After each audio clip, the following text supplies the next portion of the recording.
YouTube, welcome back to My Spiritual Experience with your host, Brother Sadiqullah. Today, we are going to talk about more of my personal spiritual experiences. I was hoping to bring interview today. There are three people who have agreed to be interviewed. There is still yet some logistics to be worked out because of um, I guess perceived anonymity. Some people don't aren't comfortable exposing all of themselves to the internet, and so it's just a matter of trying to get. Well, it's some logistical things that will work out in the future, and hopefully, we'll be bringing these interviews to you in the next six to 7 days, at least one or two of them.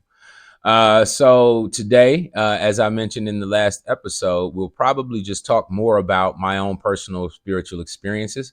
I also want to go over exactly why we're doing this show, why this show exists, and what the purpose of this show is. Throughout my entire life, I've had many spiritual experiences, auspicious experiences that have led to transformational ideas and thinking and occurrences in my own self. And some of these have been witnessed by others. Some of these have been shared with other people. Um, and I think it's time that myself individually and us as a society move into sharing these experiences on a common, regular, everyday, you know, channel like this. Something we can do to help us all move towards this new paradigm that I think we all feel happening. We're becoming way more keen to our effect on other people. Like I said, the value of relationships seem to me to be the most relevant um, point and purpose of understanding spirituality at all. As you may have heard, they talk about the wise man on the mountain.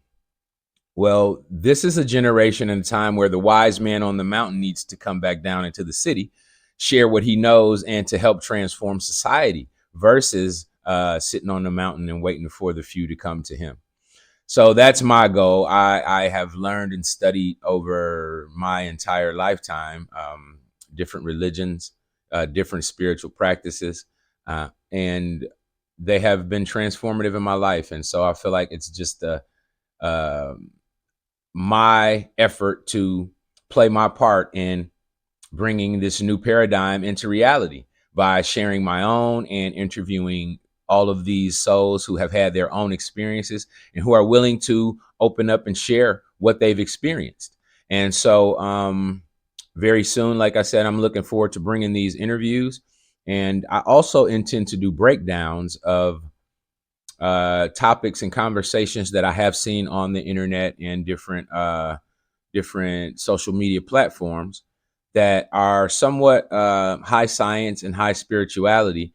And I think that I have the ability to bring those high sciences down to average, everyday, regular man's understanding of our relation to spirituality.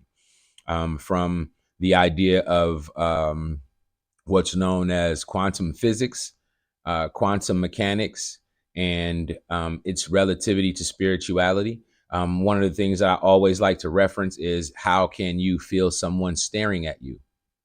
And the fact that you can feel someone staring at you and you've been staring at someone and you recognize that they also across the street could feel you staring at them. This is a inkling, and it is a sign. It is a relevant, pertinent, everyday experience that we have as human beings that relates directly to our spiritual influence and this high science known as quantum physics, quantum mechanics. So, at some point, I'd love to do some breakdowns of these videos and share these things and make it plain to the everyday, average, American citizen, or global citizen for that matter. Anyway, I'm really looking forward to you sharing these videos, us building a community, us doing interviews, us having deeper, more intimate conversations about spirituality, what these things mean to us, how and why they're relevant in our lives. It's often pushed to the side as coincidental things or things that we shouldn't give much weight to as possible directors or directions our lives are headed in. And so that's one of the things that I think we gain value from understanding the shared experiences that we have as a human family. So that's one of the things I'm really looking forward to.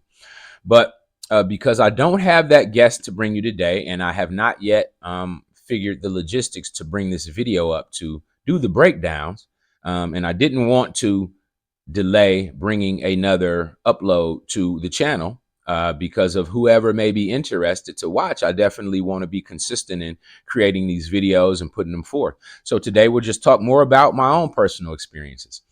Like I said, I've had many throughout my entire life, and up until today, yesterday, I continue. I seek these things in my life. So for that matter, I have had these experiences. So when I was a young kid, like I mentioned, if you've watched any of the previous videos, a lot of what I explained happened in the sense of me becoming more spiritually conscious and aware. Uh, Happened at the age of 5 years old. Now, I watch I watch a lot of spiritual channels. I watch what is it? It's called the Jeff Mara podcast. He does a lot with NDEs, near death experiencers. He does channelers. There is also Next Level Soul. That is Alex Ferrari. And he does the same thing. He has channelers, he has near death experiencers, he has scientists. And many of these venues are configured to transform the way we look at our lives, to expand our understanding of our interrelated, sense of being, the oneness of spirit in itself. Okay, so there is a lot that can be said for us learning from one another and sharing these things. And that's one of the things that I've noticed watching these videos, that at 5 years old, lots of people on these videos seem to have these occurrences that almost it's like an initiation. At that age, at that same age, at 5 years old, I had many of these experiences. And so that's why I'm mentioning that specifically, is because how many of you can think back to those experiences in your life and the age that you were when you began to have these experiences? Some of us have many talents and gifts that are spiritually inclined and are spiritually empowered, and we're just not comfortable talking about it. We're not comfortable sharing it. We're not comfortable talking about it with friends, with family. We don't know if they believe us or they calling us crazy, but I'm kind of beyond that. I've lived my life this way. All of my life has been covered with so many truths and reality that are related to spirit, that for me, it's not a matter of whether of what they believe. It's just a matter of when they will be recognizing what we already know, right? When they will come into the same type of understanding that many of us already have, that we are one, and that these spiritual experiences are things that when we share, we'll understand there is a unity beyond race, beyond culture, beyond country. And so that's why I am hosting this show. That's why I brought it to you, and I think it's just the perfect time. And I think it's a wave that we can ride right into the future that will transform us all. So just want to do my part, and so this is my part. Now, back to the story. I was talking about this 5-year-old initiation that seems to be a common thing that I seem to see as a theme across humanity. And I, at 5 years old, had UFO experiences. I had missing time experiences. And this is a curious story that I'm going to share as a parent. It was something that I questioned my mom about about her willingness to let this experience take place. Well, anyway, I was a 5-year-old kid, like I said, living in Detroit. I had a sister. She was about 2 or 3 years older than me, and so all of our friends were near around the same age, right? And I had many of these friends who were older than me. You know, a lot of the friends that I hung out with were older than me, and so when I'd run around the neighborhood, you know what I mean? I always wanted to have older friends. It seemed just like to me commonly, logical that I'd learn more from the older kids than I would from the kids who were my age. And so I had a lot of friends who were older than me. And one of the things that was weird about, I don't know, I consider it weird because, you know, well, it could be considered weird. Okay. I'll just say this. When I was a kid, there was a I don't know if we would consider her a witch or if we would consider her a spiritualist or a psychic. I'm not 100% sure how you would title or how you would describe the the relativity of her spiritual gifts to denote what society may call her. I don't know, but her name was Mrs. Francis. Okay, Mrs. Francis was an Italian lady, and I believe she was maybe somewhere between 62 and say 70 years old. And she lived about two houses off of the corner on a street called Woodmont when I was a 5-year-old child. So that would mean 78. And if anybody who's watching this is familiar with what I'm talking about, there's Miss Francis. You probably know if you lived in the neighborhood, you remember Miss Francis. People thought she was a witch. She was an older lady, Italian, and many of the adults in our neighborhood used to go to her for, I guess, psychic readings or lottery numbers, lottery picks, and things of that nature. And they said that, she was effective in whatever it is that she did to give them the information. Well, running up and down the block as kids do, she would often single me out. Um, Most of the kids would be like, "Oh, there's Miss Francis. She's a witch," and they would run, and run away and whatnot. But she would always call me, "Hey, you come here," and she befriended me. So this 60-plus-year-old lady, almost 70-year-old lady, befriended me at 5 years old, and my mom would let me hang out with her. I mean, like go to her house and we would have, you know, lunch or whatever. But I would hang out with this older lady for hours. And I always enjoyed her company. I remember her house, and she had lots of things that hung from the ceiling. And as a kid, you don't pay full detailed attention to what these things are.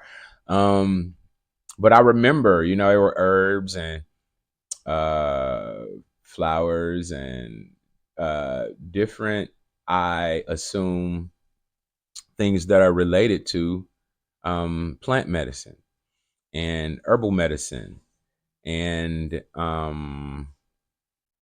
what you might call what do they call it? What do they call it? I'm thinking of the word. It's called alchemy, right? So oftentimes she would be home and she would have me to come over and I would hang out and we would have lunch, and I don't really remember the conversations much. But generally, the thing that stuck out that I'm really wanting to talk about is when I would leave, she would give me large gifts. Like I'm a 5-year-old kid, so she would give me like uh, a full box of you know, say lollipops. Like 40 lollipops in the box, and she would always tell me not to share with those other kids. right? And that was weird to me. Like, I got enough for a whole, you know what I'm saying?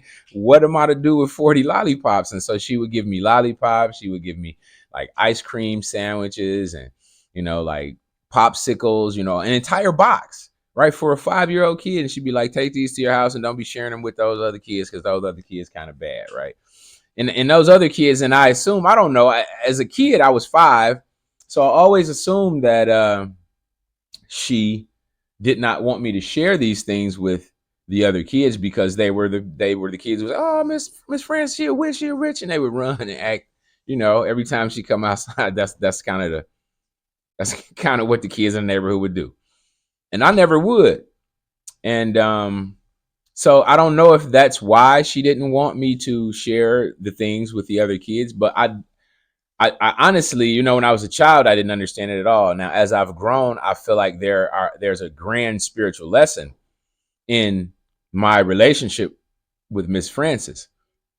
But when I was 5, I didn't understand it because my nature is to share. I love everybody. I want everybody to have some. I got some. I want everybody to have some. I got ice cream. I got ice cream. I got enough ice cream for everybody. Why can't I give some away? So she used to always give me that warning, like, don't give it to them. Don't share with them. And it bothered me, but I think I still did it. I think I still shared with him. And ultimately, eventually, what happened was my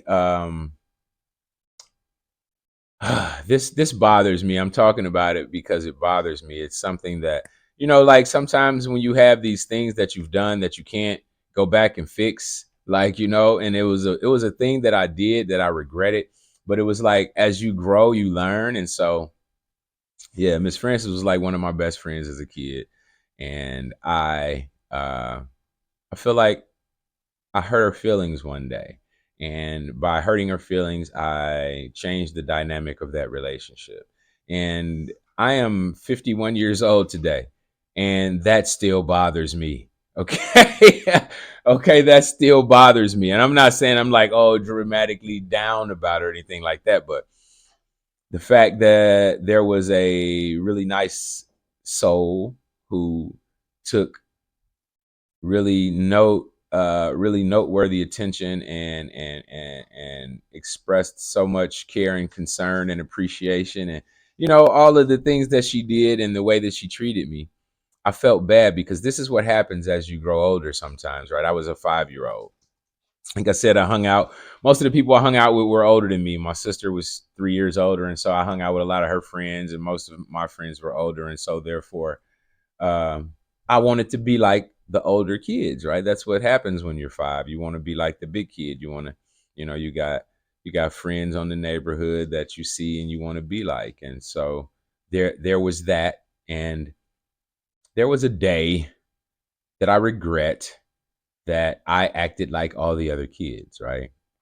Miss Francis came out for whatever reason. She was working in her yard or however, and we were probably in the yard next to her. Um, and when Miss Francis came out, and everybody said, "Oh, Miss Francis, she a witch," and I did it too. I did it just like everyone else, and I ran, and we all ran, and I could see that when I did it, I could see that it bothered her. Like I had become like the other kids. Basically, I had become uh, you know, other than who I was before. And so as I tried to blend in with these kids, and then I saw that I had hurt her feelings, I kind of didn't care as much to blend in with the other kids, but it was already too late, and our relationship was different, and she hardly ever had me to her house anymore, and she never gave me large boxes of gifts and snacks and things anymore. So that is a story that I wanted to tell, and I think it's curious because when I was a youth, I didn't understand it, and in fact, when I became a father, a young father, I questioned my mom because I was like, "Mom, I actually went to my mom one day and I questioned her, and I'm like, well, why would you?" What because I thought about it like, "Hey, there's no way I'd let my 5-year-old be hanging out with some," you know what I mean? And then I realized like, well, my mom did it, and I so I had to ask her why. All right. I often think of Miss Francis. So I had to ask Mom, why did you let me hang out with her? What did you? She was like, oh, Miss Francis, she was good. I knew she wasn't gonna hurt you. Wasn't gonna be no problem. Da-da-da-da-da-da." So she never really gave like a deep answer, but I feel like there was definitely a spiritual bond and interrelation and a transfer of some energetics between me and Mrs. Francis. And to this day, I regret what happened with her. But I also think that her giving me such large amounts of things that I want, right? Such large gifts, a box full of, 12 of fudge bars or fudge sickles, or a box for 12 or 24 of those, the two stick kind you could break in half, the old school red and green and yellow and orange popsicles. Yeah, those. And she'd give me like a 24 box and say, don't share them with people. And, what the things, the dum dum suckers. You give me a whole bag of dum dums and stuff like this. So there is a slight regret to that relationship, but I understand. I think from the spiritual aspect and perspective of life, what I was being taught, because it's very personal. Like I said, spirituality is very personal. It's very intimate to your own self, and so what you gain from what these experiences bring you are for your edification, understanding, learning, and development. And you have to take from it what you feel is the lesson. And what I feel the lesson is and was, and it's what you might call the manifest lesson.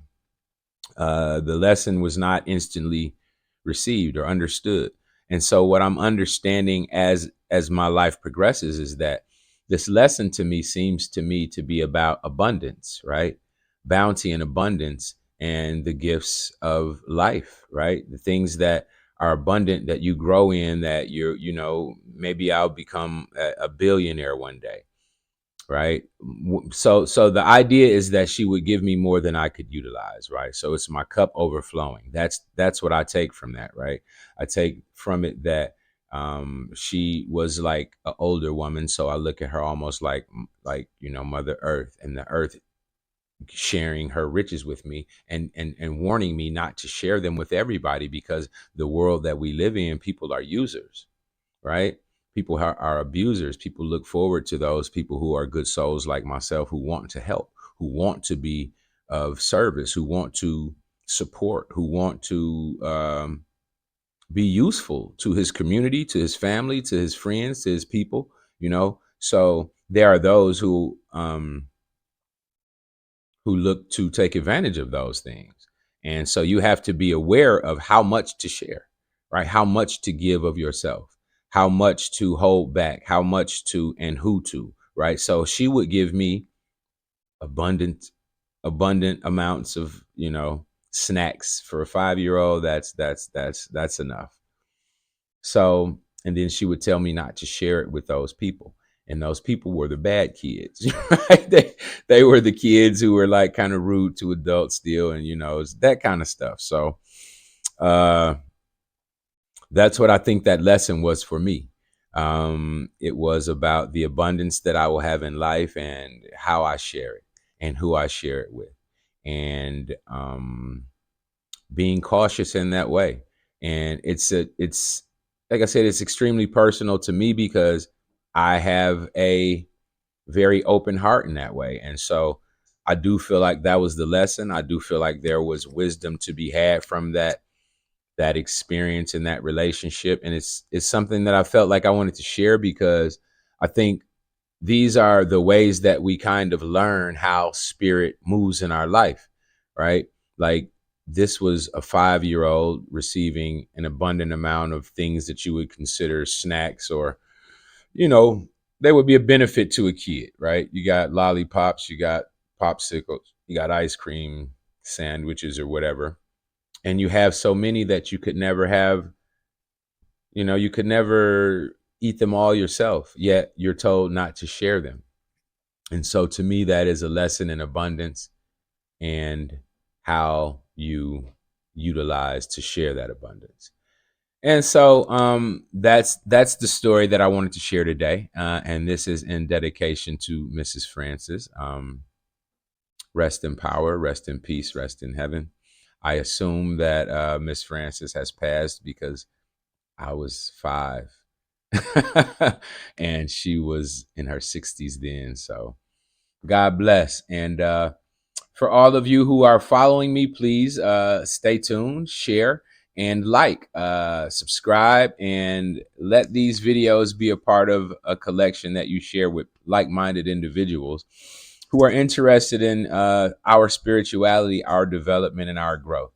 So, one love to you, family. And as I say, all roads lead to spirit. So, until next time,